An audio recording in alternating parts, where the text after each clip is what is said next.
Bonjour, je m'appelle Isabelle Bisaillon, je suis ergothérapeute en pédiatrie. Je travaille chez Action Sport Physio à Repentigny et je vous ai préparé une petite vidéo très simplifiée pour vous expliquer l'organisation d'un système nerveux en développement. Donc, je vous ai préparé ici 5 systèmes nerveux différents qui ont une organisation différente. Chaque système nerveux est séparé en 3 étapes. On a l'étape du marcher, parler et l'étape du penser, qui se bâtissent les unes sur les autres dans un ordre bien précis. Donc, dans le cerveau d'un nouveau-né, si on verse un nouvel apprentissage, voici ce qui se passe.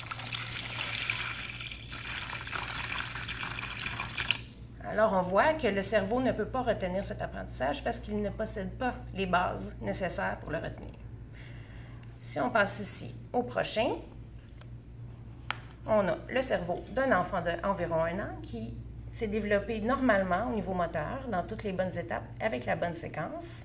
Et si on verse exactement le même niveau et la même quantité d'apprentissage, on va voir qu'est-ce qui va se passer.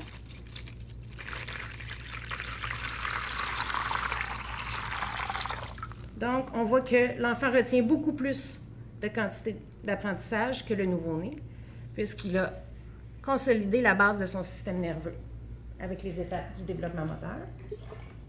Ensuite, on a ici le cas d'un enfant qui a appris les choses de façon désorganisée, c'est-à-dire que l'enfant n'était pas bien intégré au niveau moteur et il a appris par la suite peut-être un peu à parler, à penser, à réfléchir, à compter. Donc, on a bouché les trous du système nerveux de façon désorganisée.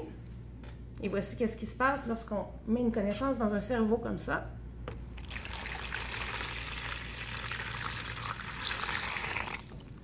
Alors, même si l'enfant possède des habiletés beaucoup supérieures à cet enfant-ci, il va contenir beaucoup moins de nouvelles connaissances.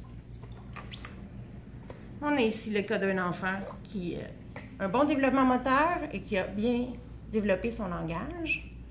Alors, on peut mettre un nouvel apprentissage à l'intérieur de son cerveau et voir qui va le contenir, à condition que l'apprentissage ne dépasse pas ses capacités actuelles. Et on a ici le cas d'un cerveau adulte 100% sain.